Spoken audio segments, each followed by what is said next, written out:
Welcome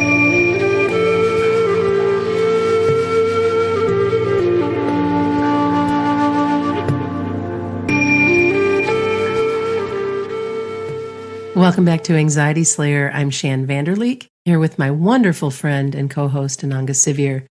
And today we're talking about what you can do when you're newly diagnosed with anxiety. Welcome back, Ananga. Hey, Shan.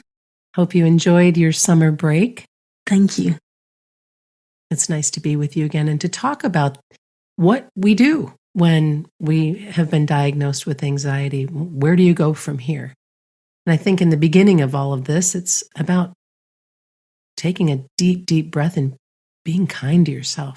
Yeah, some space is needed. And I think also it's important to mention that what we're going to be sharing today is also really supportive if you've been doing okay with anxiety and you're having a bit of a flare-up, to just come back around to the points we're going to be talking about. So anytime anxiety is increasing or causing you some disturbance, these teachings will be supportive. And yeah, definitely it begins with kindness, doesn't it? Just taking the pressure off. Only we can do it for ourselves. Give some space, show some kindness.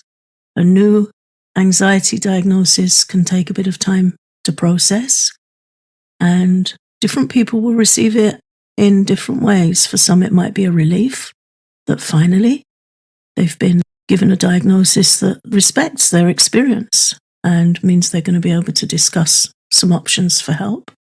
Some might feel a little bit burdened by a diagnosis. Sometimes if we have a bit more fire in our psychological makeup, we may feel a little bit that we've failed or we're not up to scratch. Yes. So really important to respond as an individual and think, what does this mean for me? And even if somebody else is talking to you about their experience, it's not your experience. So I think firstly to allow some self-compassion and space to process, what does this mean for you, and how do you need to go about dealing with it?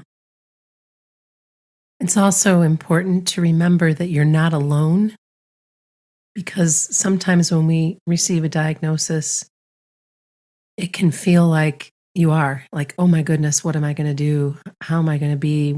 How do I move through this? And all of those hows. And you come back to realizing that you are not alone, and there are people who can support you all around you, your loved ones, your friends, professional people, therapists, podcasters like us, and that you're not broken. Mm. There is nothing broken about you. This is something that you can work with. You have many options to support yourself and to just, again, go back to that sweetness and that understanding that you are not your anxiety. This is a diagnosis. This is something that will probably be a bit of a roadmap for you to make some changes in your life that help you feel more calm and relaxed in the big picture. I think it's also helpful to go deeper into those points of you're not alone, you're not broken, you're not your anxiety. Don't be defined by anxiety. There's so much more to us than anxiety or chronic illness or depression or whatever we may be dealing with. That's not us. There's us and there's what we're dealing with. And with anxiety, it can feel a bit like an oil slick that really spreads throughout your mind and throughout your perception of yourself and your life. And I think it's really helpful to not be defined by anxiety, to accept the diagnosis and accept whatever help and support is available, and whatever help and support works for you. We all have free will in choosing our treatment options and what works for us as individuals, but to not be defined by anxiety, and after a little time processing, to get curious and be creative and look into the things that can help. So there's the diagnosis and self-care, not diagnosis instead of self-care. Remember what you love to do. Remember what you'd like to do. And it can be really helpful to think of what you'd like to do in addition to anxiety or beyond anxiety, to really reclaim the space of you, the space of your creative nature, your intelligence, and the whole you. And anxiety is sitting there on our shoulder, but it shouldn't be able to completely eclipse us. That was so beautifully said. We are not this one point, this one part. We are always so much more than whatever is in front of us. We're friends, we're daughters, we're brothers, we're mothers, all of the roles we play, what we do in our lifetime, how we pray, how we commune with nature, how we show up in beauty. We are so much more than this diagnosis. Yeah. And often people who are a little more prone to anxiety are very creative people. So it can be really helpful to embrace creativity. You like to write, paint, draw, bake. Let the things you love coexist with anxiety and let them fill as much of your time and your space and your mind and your heart as you can. And that is a powerful antidote to anxiety, just really coming in and taking the light. Hmm. And getting support is another big piece of what to do when you've been newly diagnosed with anxiety. Whether that is working with a therapist, listening to a podcast like Anxiety Slayer, reading books. We have a free course at anxietyslayer.teachable.com that you can get. And there's so many coping skills and calming skills that are available under this umbrella of support. So not only are you not alone and not broken and not your anxiety, but there's a wealth of information, a wealth of really good supportive practices that can help you get on with your life in a much more meaningful way. Yeah, there's so much help. Really important who you talk to, who you share with.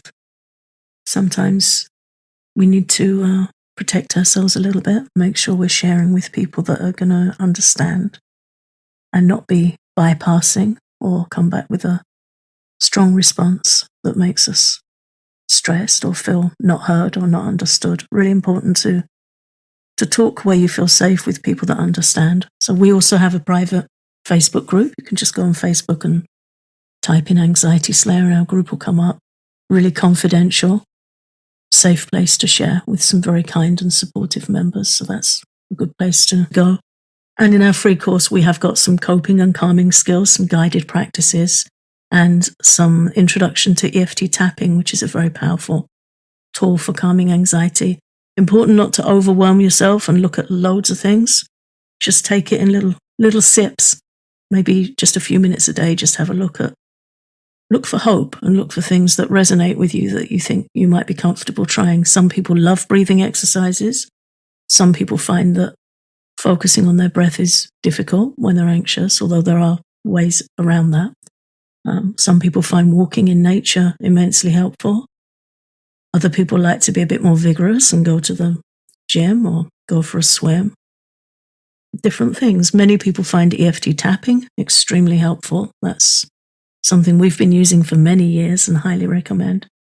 But don't get overwhelmed. Just dip your toes in and see what resonates with you. And again, it's really important to feel allowed and to feel that you have free will to choose what works for you. And to also make the choice to do something, to move forward in caring for yourself in such a way that doesn't let you slide back to the problem. Because sometimes our mind will trick us into thinking that, well, I'm diagnosed with anxiety. And so that is what is going to define my future. That's what will define my future. And then be in that loop of problems and suffering. And we don't want that for you. As soon as you start sampling, dipping your toes in, trying these different modalities, you have just allowed yourself, you just empowered yourself to move forward in your life with the tools and resources and skills you need to live a gorgeous, fulfilling life while occasionally experiencing anxiety. Now, a word from our sponsor, BetterHelp. Taking care of your mind is more important than you can possibly imagine. How we care for our minds affects how we experience life. So it's really, really important to invest time and care into keeping your mind healthy. There are many ways to support a healthy brain, whether that be crossword puzzles, learning a new language, making time for power naps, and of course, there's BetterHelp online therapy. Sometimes therapy is actually one of the healthiest things that you can do for your mind. BetterHelp is online therapy that offers video, phone, and even live chat therapy sessions. It's much more affordable than in-person therapy, and you can get matched with a therapist in under 48 hours. Our listeners get 10% off at betterhelp.com/slayer. That's betterhelp.com/slayer. Before the short break, we were talking about how important it is to get support from someone who understands anxiety and for some of the different tools and resources that can help you. But we also know it's important to give yourself some time to heal over the long haul and some time to rest and recover. This is not something that you snap your fingers or take a magic pill and everything's okay. And it's not a healthy way for you to be looking at it anyway. Yeah, neither is it something that anybody else should snap their fingers and say, you should be over it, or you should just this, or suck it up. Yeah. Good point, Ananga. Good point. No shoulds, no shoulding all over yourself and Right. knowing anybody else shoulding all over you. It takes time to process. There are days when there's some hope and some ideas, and then there are days where anxiety just rears up and we can feel, I don't know what to do. This has really got me today. And those are the days we need to be extra kind and take extra rest. And often the days where we just need to put some headphones on and follow a guided meditation or follow a guided tapping practice for some extra support. If the mind is really giving us some uncomfortable things to chew on, some uncomfortable propaganda, I recommend looking back through some of our previous episodes. And one that's particularly helpful is the 4 lies anxiety likes to tell you and how not to listen. And that was in our summer break series. That's one of our most popular episodes. So just go listen to some episodes where the title resonates with you and you can see, actually that's something I'm struggling with a bit. Have a listen, take some help. And anxiety recovery is not linear. We're going to have easier days and challenging days, and it's helpful to see it as a journey with its ups and downs. Like all things we deal with in life, we have good days and more challenging days. The challenging days are the days when we need and deserve extra help, extra support, extra rest, and it's not up to anybody else to tell us what we should be doing on those days. And I think one of the gifts of anxiety is that we can go to a quiet place where we really get to know ourselves and we really get to learn what we need and what serves us well.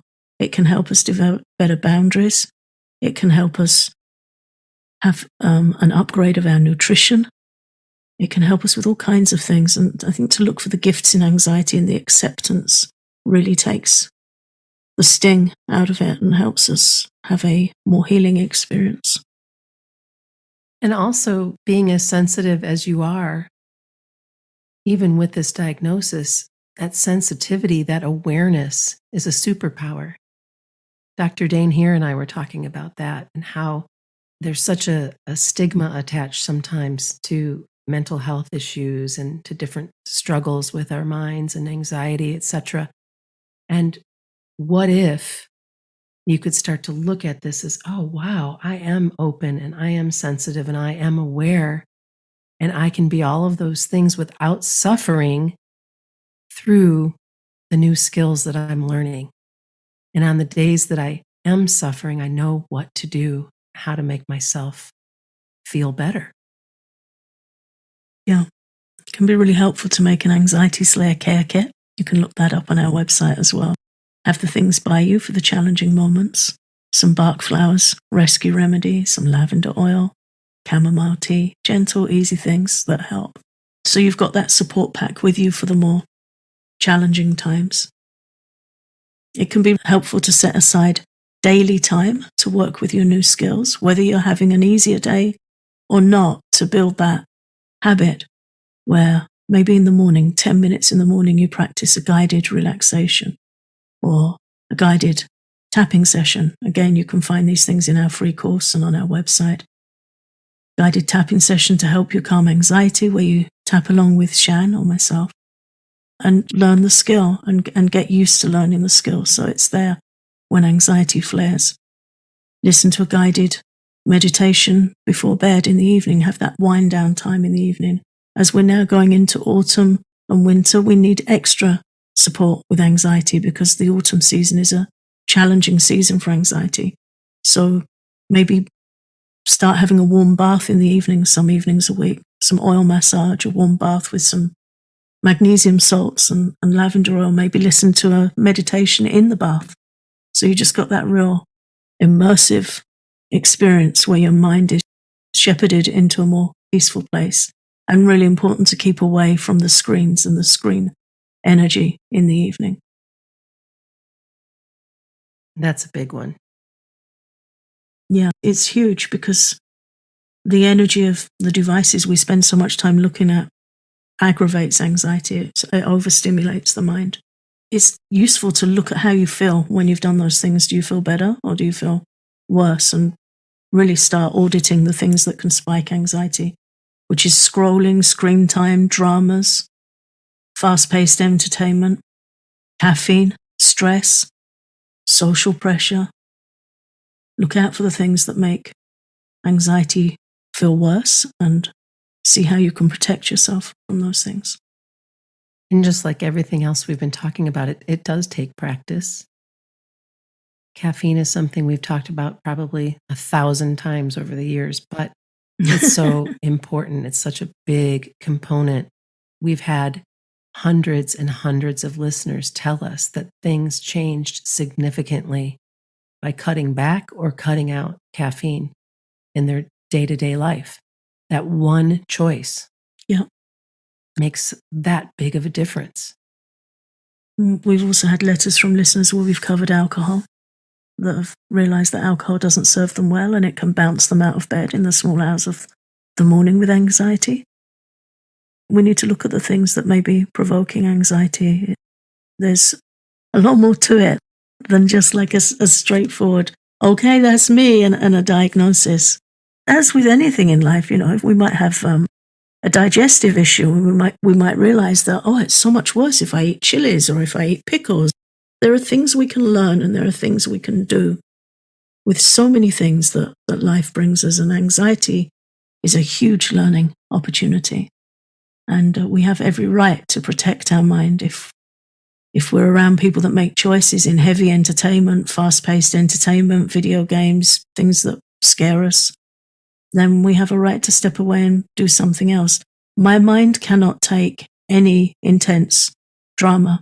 If there's drama where people are being hurt or tortured or chased or some psychological drama, my mind just doesn't do well with it, and I won't watch anything like that. In fact, I watch, at the moment, nothing. Yeah. I read or I'll watch spiritual lectures or educational things on YouTube or beautiful things on YouTube, but I won't watch any drama because my mind will twist it into something. It will mix it with something from traumatic experiences in my own life. It will serve it up to me in the night. It will be waiting for me when I wake up in the morning. So rather than think that I'm just too sensitive or defective in some way, I've decided I don't want that stuff in my head. Right. And you get to choose, Ananga. You get to choose. Yeah. We all get to make the choices that help us feel more calm and relaxed. And it will change over your lifetime. I used to be able to watch all kinds of fast paced entertainment. Sometimes I still do, but I do a lot of covering my eyes, which, my daughter will laugh at me about. But there's some things that I want to see, but that I don't want to see, right? That I want to be a part of, that I don't want to see, and I'll not be a part of that particular piece. But even I've noticed with music, the music that I want to listen to isn't going to be as hard driving as it maybe was when I was younger. It's going to be much more supportive and sweet. And I love music, just like you do. And there's so much to listen to that will lift you up instead of putting you in a pit of fire, aggravated state. Yeah. And music affects our heart rate, and it carries different energies. Ayurveda teaches that there are 3 key energies that affect our psychology and our physiology, and we want to go for the lighter and brighter one that helps us feel more peace and more calm. This is something we're going to be exploring more for our patrons in the near future. Just to make those choices that support us, and we don't need to justify our choice to anyone else. Yeah. If somebody feels that we're too sensitive for who? For you? Right. Does that mean you're insensitive? I see a whole new episode on that. Yeah, we have a right to live in a way that serves us. Very often people who suffer from anxiety are sensitive people, and they're empathetic people. And they're the people you want in your life. They're the people everyone needs when you're going through a hard time. Who do you go to? An insensitive person, a busy person, a person who's got it all buttoned up and knows everything? You want an empathetic person. So there are wonderful qualities that come hand in hand with anxiety, and it's important to not lose sight of those, even to embrace them and cultivate them. It's not easy to be sensitive. It's not easy to be empathetic. It's a real big heart on your sleeve, vulnerable life, but it's also a wonderful life where we have an opportunity to really go deeply, make some spiritual progress, hear people with an open heart, help people, and get to know and support ourselves. Yes, and to treat ourselves and others with kindness, for sure. Thank you so much for listening to Anxiety Slayer. We're grateful that you come back week after week, and we look forward to serving you again soon. If you're interested in becoming a patron, you can visit our Patreon site at patreon.com/Anxiety Slayer.